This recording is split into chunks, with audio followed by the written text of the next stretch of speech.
Hello viewers, আসসালামু আলাইকুম। আশা করি সবাই ভালো আছেন, সুস্থ আছেন।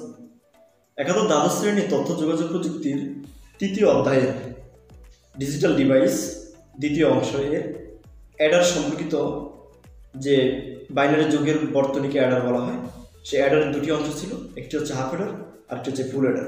আমরা হাফ অ্যাডারের সম্পর্কিত ভিডিওটি আমরা দিয়েছি। এখন ফুল অ্যাডার সম্পর্কিত ভিডিওটি দেওয়া হবে। এখানে একত্রে একের পর এক করে ব্লক চিত্র, সত্যক সারণী এবং সমীকরণগুলোকে সরলীকরণ করে মৌলিক গীত দ্বারা ফুল অ্যাডার বাস্তবায়ন এবং যৌগিক গীত দ্বারা ফুল অ্যাডার বাস্তবায়ন। বিভাগ প্রথমে আমরা ফুল অ্যাডারের ব্লক চিত্রটি অঙ্কন করব।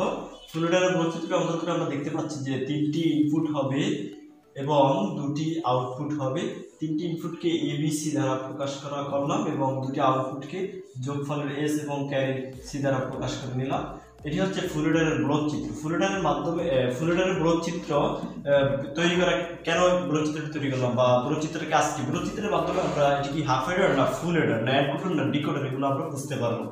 এর পরবর্তীতে আমরা এটা তিনটি ইনপুট এবং দুটি আউটপুট বিশিষ্ট সত্যক সারণী তৈরি করবো। ফুল অ্যাডারের সত্যক সারণী ট্রুথ টেবিল সত্যক সারণী তৈরি করলে প্রথমে আমাদের এবিসি ইনপুটটি লিখতে হবে। ইনপুটটি লিখে তারপরে আউটপুটটি লিখতে হবে। যেহেতু আমাদের ইনপুট তিনটি, তাই 2 পাওয়ার n সংখ্যক আমাদের গড় তৈরি করতে হবে, অতএব 8টি। প্রথমে আমরা বিসি থেকে শুরু করব। 0 0 0 1 1 0 1 8টি গড় আমাদের পূরণ করতে হবে। 0 0 0 1 1 0 1 1। এবার প্রথমে এর ঘরে আমরা 4টি 0 4টি 1 দিয়ে দিলে ইনপুটটি পরিপূর্ণ হয়ে যাবে। তো প্রথমে আমরা 4টি 0 4টি 1 দিয়ে দিই। আউটপুটের যোগফল হচ্ছে বাইনারি যোগ, যেটা যে আমরা আগে বলেছি যে অ্যাডার হচ্ছে বাইনারি যোগের বর্তনী। এই ক্ষেত্রে আমরা যোগফলটি নির্ণয় করব যে আমরা জানি যোগফলের ক্ষেত্রে 0 0 0 হয়, 0 1 এ 1 1 0 তে 1 1 1 এ 0 ক্যারি 1 হয়ে থাকে। সেক্ষেত্রে আমরা প্রথমে তিনটি 0 0 দিলাম, একটি 1 থাকলে 1 দিলাম, যেগুলোতে ক্যারি নেই এগুলোতে 0 দিয়ে দেব। আর পরবর্তীতে যেগুলোতে ক্যারি থাকবে আমরা ক্যারি দেব, তবে ক্যারি হবে শুধু 1 এবং 1 মিলে ক্যারিটি। প্রথমে আমরা এদিকে ক্যারি নিয়ে 1 দিলাম, বাকিটা 0 1 1 এ 0 ক্যারি 1 1 1 1 এ 0 ক্যারি 1 1 1 এ 0 ক্যারি 1 1 1 এ 0 0 1 এ 1 ক্যারি থাকে 1।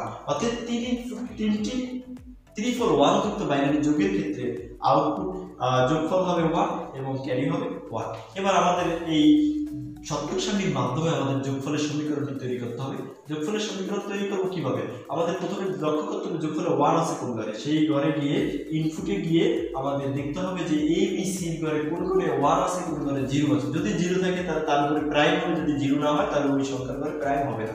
যেমন এখানে আছে এ এর ঘরে 0 বি এর ঘরে 0, তাই হবে এ প্রাইম বি প্রাইম সি। এই ঘরে 0 নাই দিলে প্রাইম দেব না। প্রাইম হচ্ছে সাধারণত নট গেটকে বোঝানো হয়েছে। পরবর্তী 1 আছে এই ঘরে, তো সেক্ষেত্রে আমরা লিখতে পারি যে a prime b c prime a prime b c prime. তার পরবর্তী ঘরে 1 আছে এখানে, সেখানে আছে যে a b prime c prime a b prime c prime. তার পরবর্তী ঘরে 1 আছে, সেই ঘরে কোনো 0 নাই, 1 1 1, তাই a b c হবে। এই হচ্ছে যোগফলের সমীকরণটি। বাকি ক্যারির সমীকরণটি প্রায় একই হবে, নির্দিষ্ট নিয়মের উপরে ডিপেন্ড করে হবে। থাকলে প্রাইম হয় না, ওইভাবেই আমাদের তৈরি করতে হবে। তার প্রথমে আমরা লক্ষ্য করি যে প্রথমে সিনোটা 1 আছে এই ঘরে, যেহেতু 1 এদিকে আছে তাই আমাদের লিখতে হবে a প্রাইম b c। তার পরবর্তীতে 1 আছে এই ঘরে, এক্ষেত্রে আছে a b প্রাইম c।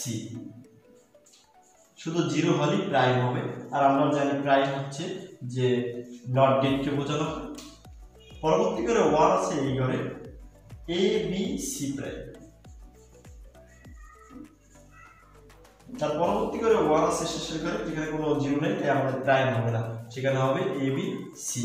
এই দুটো সমীকরণ আমরা এই সত্যক সারণীর মাধ্যমে পেয়েছি। একমাত্র সত্যক সারণীর মাধ্যমে সমীকরণ তৈরি করা সম্ভব, এছাড়া অন্য কোনো পন্থা নেই যে আমরা যে সমীকরণটি তৈরি করবো। সেক্ষেত্রে সত্যক সারণীটি আমাদের শুদ্ধ হতে হবে, তাহলে সমীকরণটি শুদ্ধ হবে। এই সমীকরণকে আমরা সরলীকরণের মাধ্যমে নতুন দুটো সমীকরণ পাবো, যেখানে একটি হচ্ছে যোগফলের সমীকরণ, একটা হচ্ছে ক্যারির সমীকরণ। এই সমীকরণের মাধ্যমে আমরা লজিক সার্কিটটি অঙ্কন করব। প্রথমে আমরা যদি যোগফল এস এর সমীকরণটি দেখতে পাই, এখানে এটাকে 1 নং দিয়ে দিই, আর আপাতত এটাকে আমি কোনো নং দিব না, কারণ ক্যারির সমীকরণটি সরলীকরণের মাধ্যমে নতুন একটি সমীকরণ তৈরি হবে, সেটা একটি সমীকরণ ধরে নেব। আর যোগফলের দুটো সমীকরণ তৈরি করবো, একটি সমীকরণ অলরেডি আমরা লিখে ফেলেছি, আরেকটি সমীকরণ আমরা সরলীকরণ করে বের করব। প্রথমে আমরা যদি যোগফলের সমীকরণকে সরলীকরণ করি, সেক্ষেত্রে আমরা দেখতে পাচ্ছি যে যোগফলের এই দুটোর ভিতরে যদি আমরা কম্পেয়ার করি, সেক্ষেত্রে কমন যায় এখানে এ প্রাইম কমন যায় এবং সি প্রাইম কমন যায়। সেক্ষেত্রে লিখতে পারি যে এ প্রাইম সি প্রাইম যায় না, সরি এখানে সি প্রাইম, এখানে প্রাইম নেই, তাই এ প্রাইম কমন যায়, শুধু এ প্রাইম যদি কমন নেই, তাহলে আমরা পাই B prime C plus B C prime. তার পরবর্তী দুটোর মধ্যে যদি কম্পেয়ার করি, সেক্ষেত্রে আমরা এখানে কমন পাই এ, তাহলে এ যদি কমন নেই, সেখানে থাকে B prime C prime plus B C. একটি সমীকরণ পেলাম। এটাকে যদি আবারও আমরা সরলীকরণ করি, সেক্ষেত্রে দেখতে পাই যে এ প্রাইম এটুকুর পরিবর্তে লেখা যায় বি এক্সর সি বা বি এক্সক্লুসিভ সি।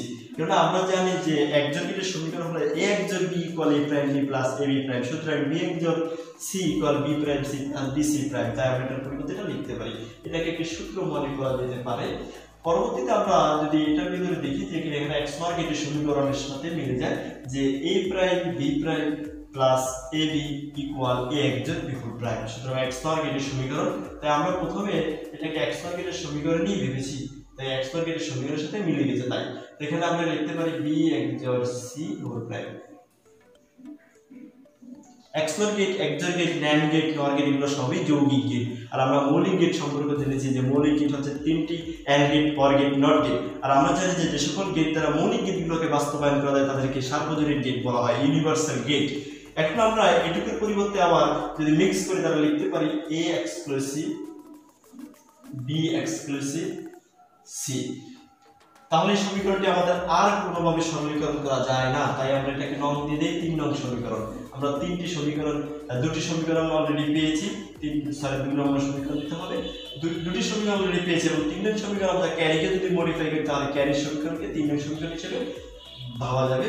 ক্যারির যদি সমীকরণটি আমরা তৈরি করি, সেক্ষেত্রে দেখা যাচ্ছে এখানে এ প্রাইম বি সির ভিতরে যদি কমন যায়, পরবর্তীর সাথে আমাদের মিল করতে খুব ঝামেলা হয়ে যাচ্ছে। এখানে আমরা দুটি এবিসি নিয়ে আসবো, তাহলে আমাদের ক্যারিকে সরলীকরণ করাটা সহজ হয়ে যাবে। প্রথমে এ প্রাইম বিসির সাথে আমরা নিয়ে আসবো এ বি সি, তারপরে এ বি প্রাইম সির সাথে নিয়ে আসবো এ বি সি, এই দুটি এ বি সি, কারণ আমরা জানি A plus A B C plus A B C equal to 1 একই হয়, কোনো মান পরিবর্তন হয় না। তার পরবর্তীতে আমাদের আছে এই দুটো সমীকরণ plus A B C prime plus A B C.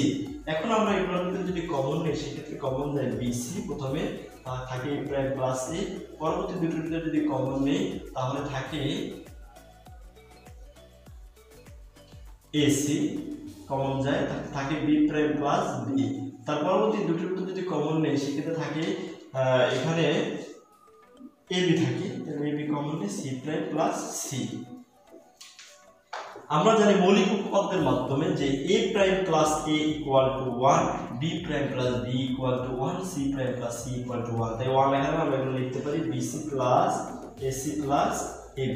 এটাকে যদি একটু সাজিয়ে লিখি তাহলে পাওয়া যাবে ab plus ac plus bc। এটি হচ্ছে 3 নং সমীকরণ। আমরা অলরেডি 3টি সমীকরণ পেয়েছি।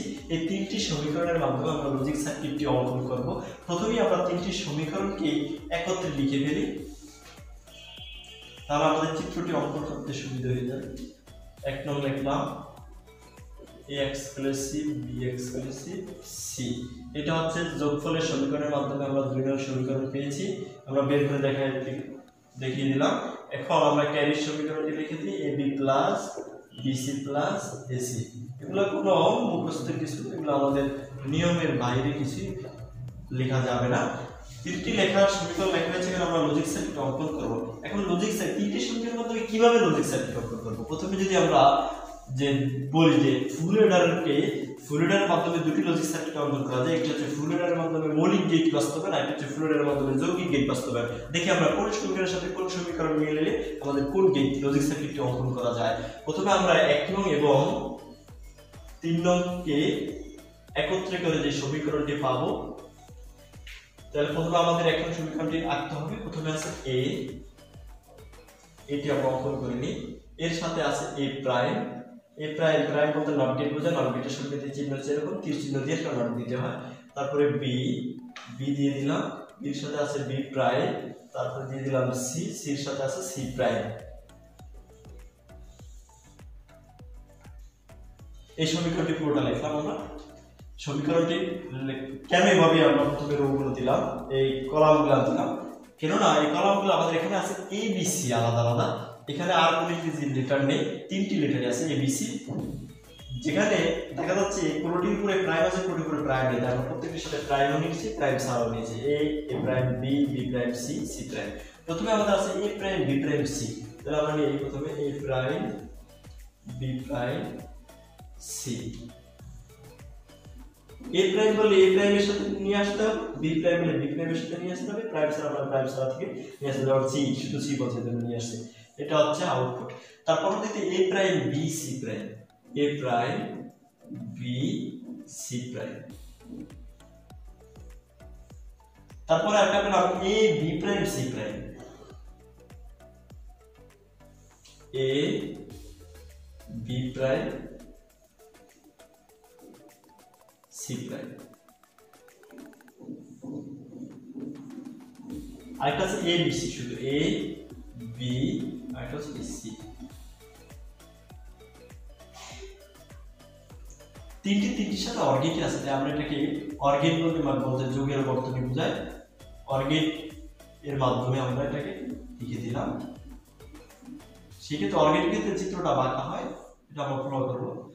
যেখানে মনে রাখার চেষ্টা করবো যে অর্গেট হচ্ছে চিত্রটা বাঁকা হয়, আর অ্যান্ড হল চিত্রটি সোজা হয়। এই হচ্ছে যোগফলের সমীকরণটা অলরেডি বের হয়ে যাবে, 1 নং সমীকরণটা। এই 1 নং সমীকরণের সাথে আমরা 3 নং সমীকরণ বলছি। 3 নং সমীকরণ আমরা প্রথমে দেখতে পাচ্ছি যে 3 নং সমীকরণের সাথে আছে ab plus ac plus bc, ab plus bc plus ac, বা প্রথমে ধরো আমরা ab এর সাথে b নিয়ে নেই, ab, তারপরে আছে bc,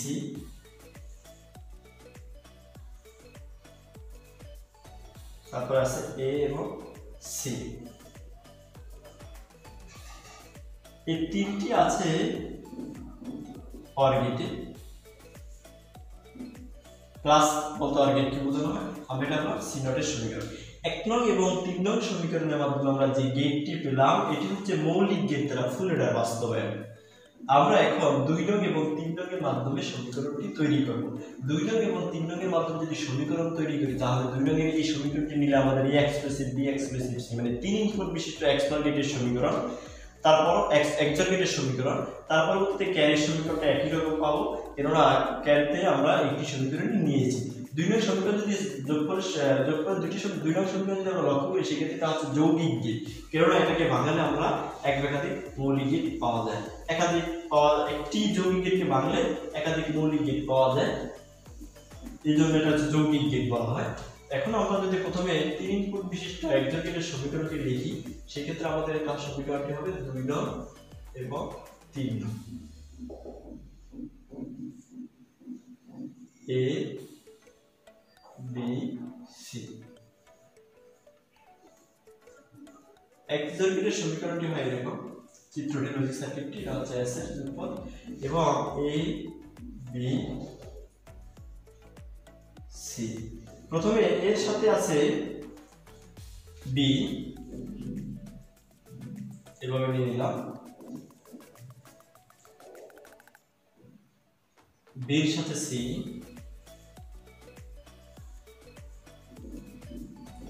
এর সাথে c। এখানে কোনো নট গেট নাই, প্রাইমারি বিদায়। এখানে সবগুলোর সাথে অর গেট আছে, যে আমরা অর গেটে যোগ করব। এটা হচ্ছে ক্যারির সমীকরণ। অতএব আমরা 2 নং এবং 3 নং এর মাধ্যমে যৌগিক গেট দ্বারা ফুল অ্যাডার বাস্তবায়ন। এইভাবে ফুল অ্যাডারের মৌলিক এবং যৌগিক লজিক সার্কিটগুলো অঙ্কন করা যায় এবং বড় চিত্র সত্যক সারণী তৈরি করা হয়। এই হচ্ছে ফুল অ্যাডার। পরবর্তী আমরা যে ভিডিওটি দিব সেটি হচ্ছে হাফ অ্যাডার দ্বারা ফুল অ্যাডার বাস্তবায়ন। সবাইকে ভিডিওটি দেখার জন্য ধন্যবাদ। আল্লাহ হাফেজ।